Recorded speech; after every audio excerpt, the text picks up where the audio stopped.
जो यहाँ पे प्रत्याशी चुना गया है निरहुआ जी को, तो ये जन सेवक हैं, मतलब बिल्कुल ज़मीनी स्तर से ये जुड़े हुए हैं। हमारी महिलाएं इतनी सारी योजनाओं का लाभ प्राप्त कर चुकी हैं, उन्हें पता है कि हमें आगे भी लाभ लेना है तो हमें बीजेपी को ही लाना होगा। 2019 से लेके आज भी वो हमारे साथ खड़े होते हैं, जब भी कॉल करो तो तुरंत रिस्पांस देते हैं और प्रॉब्लम सुनते हैं। इस बार निरहुआ जी एकदम निश्चित है कि निकलेंगे और मुझे पूरी आशा है कि निरहुआ जी यहाँ से जीत के ही जाएंगे और उनको विजयी बना के केंद्र में हम लोग भेजेंगे। नमस्कार, मैं आमिना और आप देख रहे हैं UNN।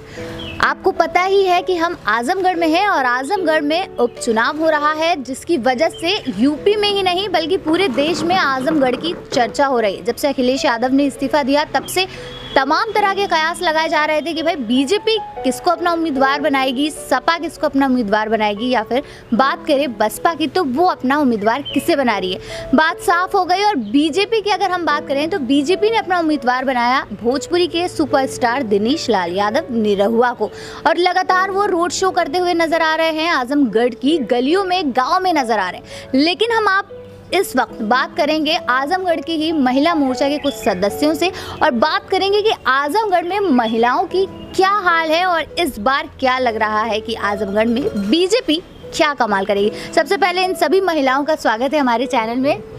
जी, मैं निरुपमा पाठक, महिला मोर्चा की नगर अध्यक्ष हूँ। जी मैम, आप बताइए। मैं बबीता जसरसरिया, जिला अध्यक्ष महिला मोर्चा। जी, मैं उषा आर्या, मैं जिला महामंत्री।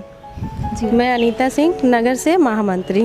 चलिए भाई, इतनी सारी जो हमारे को कहते हैं ना कि विमेन एम्पावरमेंट यहाँ पे एक साथ देखने को मिल रहा है। नारी शक्ति की भाजपा की जो युवा वो महिला मोर्चा के जो सदस्य, महामंत्री, जिला अध्यक्ष यहाँ पर हमारे साथ हैं। और इनसे मैम सबसे पहले तो एक सवाल जो सबसे हम लोग पूछ रहे हैं कि क्या इस बार लग रहा है कि बीजेपी आएगी? बिल्कुल आएगी, बिल्कुल आएगी। और क्यों इसलिए आएगी कि जो यहाँ पे प्रत्याशी चुना गया है निरहुआ जी को, तो ये जन सेवक हैं, मतलब बिल्कुल ज़मीनी स्तर से ये जुड़े हुए हैं। और मुझे लगता है कि ये हर आदमी की, यहाँ के जो भी हैं, रिक्शे वाला हो, ऑटो वाला हो, या मध्यम वर्गीय हो, उच्च वर्गीय हो, ये सबकी प्रॉब्लम समझते हैं। मेन क्या होता है कि जो भी प्रत्याशी हो उसको सबकी प्रॉब्लम समझने का मनोभाव होना चाहिए। तो मुझे लगता है निश्चित रूप से निरहुआ जी यहाँ से जीतेंगे और हम सबका सहयोग तो है ही है। और हम अपील भी सबसे करेंगे कि अगर यहाँ का कुछ भी आगे अच्छा होना हो, आजमगढ़ का विकास होना हो, तो निरहुआ जी को ही जिताएं। क्या बात है। अब आपसे मैं पूछूंगी क्योंकि 2019 में भी आप लोग लगातार प्रचार प्रसार कर रही थी, 2022 में भी चुनाव हो रहा है, तो उस टाइम में और इस टाइम में कुछ बदलाव देखने को मिल रहा है, कुछ अच्छाइयाँ आई हैं आजमगढ़ में? क्योंकि अच्छाइयाँ तो बहुत सी आई हैं।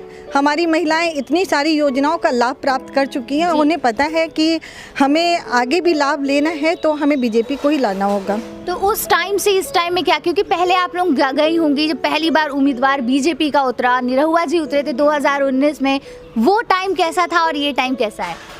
वो टाइम में काफ़ी बदलाव, इस टाइम सब काफ़ी बदलाव आई है, लेकिन उस समय काफ़ी हम लोग संजोग में थे कि कैसा यहाँ होगा। लेकिन इस बार निरहुआ जी एकदम निश्चित है कि निकलेंगे और मुझे पूरी आशा है कि निरहुआ जी यहाँ से जीत के ही जाएंगे और उनको विजयी बना के केंद्र में हम लोग भेजेंगे। क्या बात है। तो मैम आपसे पूछे, अगर महिलाओं की बात करें हम आजमगढ़ में, तो आजमगढ़ में महिलाओं की स्थिति क्या है? बहुत अच्छी है, काफ़ी पहले से बहुत अच्छी है और महिलाओं को काफ़ी सुविधा भी मिल रही है। अच्छा, अगर आपसे पूछे मैम, क्योंकि आजमगढ़ को कहते भी हैं कि मुसलमानों का क्षेत्र भी रहा है, यादवों का क्षेत्र है, लड़कियां कितनी ज़्यादा सक्षम हो चुकी हैं। अब अगर माइनॉरिटी की हम बात करें, उस पर भी काम आप लोग कर ही रहे हैं। अगर कहा जाता है कि भाजपा एंटी मुस्लिम, ऐसा तो है नहीं, सारी चीज़ें आप लोग कर रहे हैं। तो मुस्लिम समाज की जो लड़कियां हैं वो कितना सक्षम हो गई, कितनी शिक्षित हो गई हैं? नहीं, शिक्षा में तो खैर बहुत ही सुधार हुआ है। और मुझे लगता है कि आने वाले समय में, मतलब जो पीछे से समय जो बीत रहा है समय, उसको छोड़िए, जो समय आ भी रहा है, लड़कियों का आत्मविश्वास बहुत बढ़ा है। और हमारे योगी जी ने तो एक हम महिलाओं को और लड़कियों को इतनी ऊंची उड़ान दे दी है कि आत्मविश्वास से हम लोग भरे हुए हैं। तो हम लोगों का जो एक भय भी है और वो भी ख़त्म हो चुका है। और हम लोग ये लगता है कि अपने समाज के लिए, अपने घर के लिए, मोहल्ले के लिए, देश के लिए हम लोग कुछ कर सकते हैं और वो करेंगे भी। लेकिन कितना चैलेंजिंग होता है मैम कि अगर जाना हो, किसी को समझाना कि भाई पढ़ाई करने दीजिए, सही उम्र में शादी करने दीजिए, और भी बहुत सी ऐसी चीज़ें बताना, समझाना कितना मुश्किल होता है। ऐसा है, मुश्किल तो नहीं, अब तो वो सारी समझ चुकी हैं। और हमारी टीम में इतनी मुस्लिम बहनें भी हैं और आए दिन वो सब कहती हैं कि मैम हमें भी ज्वाइन कर लीजिए। क्योंकि हम कभी सोच नहीं सकते थे कि हमारी मुस्लिम बहनें हमारे साथ होंगी, लेकिन हर बहनें जो हैं हमारे साथ होती हैं। इस चीज़ का मुझे गर्व होता है। क्या बात है। तो जैसे कि कह रहे हैं कि आजमगढ़ जो है सपा का गढ़ है, कहा ही जाता है ये, फिर सपा ने अपना उम्मीदवार भी उतार दिया, बदलते बदलते लास्ट में बदल ही दिया उन्होंने उम्मीदवार। अब क्या लग रहा है कि इस बार कुछ सपा के उम्मीदवार जो हैं वो निरहुआ से टक्कर हो पाएगा, या गुड्डू जमाली को समझे कि टक्कर दोनों में होगी? गुड्डू जमाली जी से टक्कर है। गुड्डू जमाली से टक्कर है, और सपा ने तो पहले ही अपने हार मान ली थी। जो डिम्पल जी को लाने वाले थे पहले उनको हटा दिए कि कहीं हमारी जान गए हैं कि हमारी यहाँ हार पक्की है, इस लोग ने उन्होंने अपनी उम्मीदवार को चेंज कर दिया है। वो काफ़ी डरे हुए हैं कि वो आगे आना ही नहीं चाह रहे हैं। वो अभी प्रचार में वो काफ़ी निकले थे, जबकि कभी वो प्रचार करते ही नहीं थे, लेकिन इतने डर गए थे, और अब तो काफ़ी और भी डरे हुए हैं कि क्या होना है हम लोग का। सपा है ही नहीं, लड़ाई में सपा तो है ही नहीं। क्या लग रहा है मैम कि इस बार आजमगढ़ में जो कहा जा रहा है कि कांटे की टक्कर है, और कहीं ना कहीं रामपुर में भी चुनाव है, लेकिन सबका जो ध्यान है वो सिर्फ आजमगढ़ में आके अटका हुआ है कि भाई आजमगढ़ में क्या होगा? तो आपको क्या लग रहा है क्या होगा? देखिए, कांटे की टक्कर है ये तो और अच्छी बात है। जहाँ जितना बढ़िया कंपटीशन रहता है, रिजल्ट भी उतने शानदार आते हैं और तभी मज़ा भी आता है।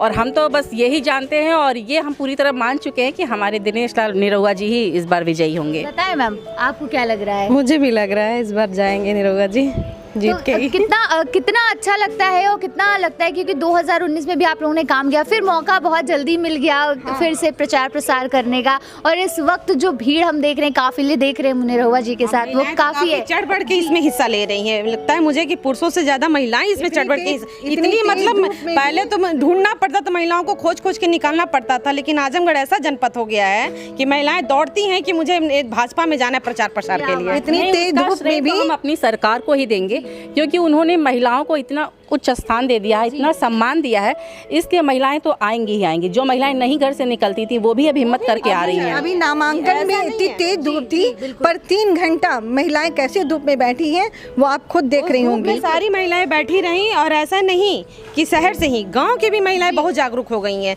हमारी बहन बेटियां, बुजुर्ग से लेके बुजुर्ग लोग भी कहती हैं मैं मोदी जी को वोट दूंगी, अपनी योगी जी को वोट दूंगी। ये कंडीशन आ गई है, मतलब बहुत ही अच्छा चल रहा है।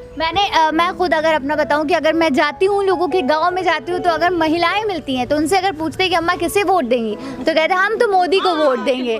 तो ये जो है ये बहुत अच्छा है। इससे लग रहा है कि आजमगढ़ में इस बार जो मोदी जी ने, योगी जी ने इतना काम किया है, आजमगढ़ में निरहुआ जी भी उतना काम करते हुए नजर आएंगे। जी बिल्कुल, अब वो साथ छोड़े नहीं हैं। 2019 से लेके आज भी वो हमारे साथ खड़े होते हैं। जब भी कॉल करो तो तुरंत रिस्पांस देते हैं और प्रॉब्लम सुनते हैं, इसलिए हम सभी उनके साथ हैं। अच्छा, अगर मैं आप लोग क्योंकि महिलाओं से ही जुड़ी हुई, महिलाओं की ही समस्या, तो अगर आजमगढ़ की बात करें मैम, तो आजमगढ़ में ऐसी और क्या चीज़ें हैं जिसके सुधार हो सकती है महिला के प्रति? महिला के प्रति? जी, महिला के प्रति क्या मतलब, नहीं समझ में आया। किस तरह के सुधार और चाहिए, कि क्या ऐसी चीज़ चाहिए जो आप लोग सरकार से चाहती हो कि ये चीज़ें भी हो जाए तो महिला और जो है सशक्त हो सकती है? अच्छा, तो उसका तो देखिए ये है ना कि जैसे जो भी अगर महिलाएं प्रॉब्लम लेके अपनी जा रही हैं, होता क्या है कि वो जो सारी योजनाएं जो आती हैं कुछ लोगों को तो पता भी नहीं रहती है। अगर वो हॉस्पिटल में जा रही हैं, कहीं भी जा रही हैं, तो उनको वो सुविधाएं नहीं मिलती हैं। और है हमारा पुरुष प्रधान देश है, तो वहाँ पे कहीं ना कहीं महिलाओं को दबा दिया जाता है। तो वो एक वर्ग उसको बना दिया जाए कि अगर कोई महिला की कोई ज़रूरत है तो उसकी सुनवाई तुरंत की जाए। ये सब चीज़ें तो होनी चाहिए। कैंप लगते रहने चाहिए जिससे कि उन लोगों को लाभ मिलता रहे। देखिए योगी जी की तो बहुत सी ऐसी योजनाएं हैं, लेकिन वो महिलाओं को लाभ नहीं हो पाता है। ऊपर केंद्र से सारी चीज़ आती है, ऐसा नहीं है कि नहीं आता है, लेकिन हम तक वो नहीं पहुंच पाता है। उस चीज़ को हम लोग चाहते हैं कि कम से कम महिलाओं की अपील को सुना जाए। एक चीज़ अभी क्या हुआ कि अभी हॉस्पिटल में हम लोगों ने सोचा कि ये महिलाओं के लिए अभी क्या, बहुत गरीब महिलाएं होती हैं जिनको खून की कमी हो जाती है, एनेमिक हो जाती हैं वो, तो इसको मतलब वहाँ पे कुछ ऐसी दवाएं भी नहीं है, मल्टीविटामिन भी नहीं है। और अभी पैड वैड का क्या है, गरीब महिलाएं नहीं खरीद सकती हैं, तो पैड की कोई सुविधा ही नहीं है ही नहीं हॉस्पिटल में, तो वो अपने खरीद के लाती हैं, अपना पैसा लगाती हैं, या फिर कुछ गंदे कपड़ों का यूज़ करती है जिससे उनकी बीमारियां और होती हैं। तो महिलाओं को कम से कम ये सुविधाएं दी जाएं, जो मतलब अगर सरकार उनको दे रही है तो वो उन तक पहुँचे, हमारी यही अपील है। बिल्कुल। तो भाई इस बार अगर हम आजमगढ़ की बात कर रहे हैं, क्योंकि हम लगातार आजमगढ़ की कवरेज कर रहे हैं, और यहाँ पर जो हमारे साथ महिलाएं हैं, भाई कह सकते हैं कि जो हमारा देश है वो आगे बढ़ रहा है। और नारी शक्ति की बात करें तो इनसे बड़ा एग्जाम्पल तो कहीं नहीं हुआ कि आजमगढ़ ज़िले में इस तरह से जो अगर नारियों के लिए, औरतों के लिए, महिलाओं के लिए जो काम कर रही हैं वो वाकई बहुत ही बड़ी बात है मैम, कि इतनी धूप में, इतनी गर्मी में आप लोग निकल रही हैं और महिलाओं के लिए पूरे दिन ही निकलना है। पूरे दिन सुबह से मॉर्निंग से स्टार्ट होता है, जो रात में ही घर वापसी और हम होती लोग है। सारी, मैं अकेली नहीं, हमारी सारी महिला मोर्चा की बहनें निकलती हैं और नगर की बहनें निकलती है सारी, सुबह से 6 बजे से लेके रात के 8 बजे तक काम कर रहे हैं हम लोग। सुबह की सारी लिस्ट रात में बैठ के तैयार होती है कि सुबह से क्या क्या करना है हम लोग को और टीम में क्या क्या बांटना है, ये सारी रात में तैयार हो जाती है और सुबह से सारी महिलाएं लग जाती हैं काम में। क्या बात है मैम, तो बहुत बहुत शुक्रिया आप लोगों का, और बहुत अच्छी बात है कि इस तरह से काम चल रहा है। अगर हर जिले में ऐसी महिलाएं हो तो हमें लगता है कि सारा जिला जो है राजधानी बन जाएगा। हमारी महिला मोर्चा एक दिन ऐसा आएगा कि ये बन भी सकता है। हमारी महिला मोर्चा सिर्फ ये नगर में ही नहीं, मंडल में एक्टिव है और हर मंडल अध्यक्ष अपनी टीम को बहुत ही स्ट्रॉन्ग करी हुई है। क्या बात है भाई, तो आप देख सकते हैं कि किस तरह से, जो अगर हम बात कर रहे हैं आजमगढ़ की, निरहुआ जी की बात कर रहे हैं, तो इस बार जहां भी जा रहे हैं वो देखने को मिल रहा है कि भाई इस बार तो कांटे की टक्कर है और कहीं ना कहीं इस बार आजमगढ़ में कुछ ना कुछ हिस्ट्री जो है बदलती हुई नजर आ रही है। अब ये तो हमें और आपको 26 जून को ही पता चलेगा कि क्या फेरबदल होता है आजमगढ़ की सीट पे। फिलहाल बने रहिए और देखते रहिए UNN। कैमरा पर्सन प्रशांत के साथ मैं आमिना, UNN आजमगढ़।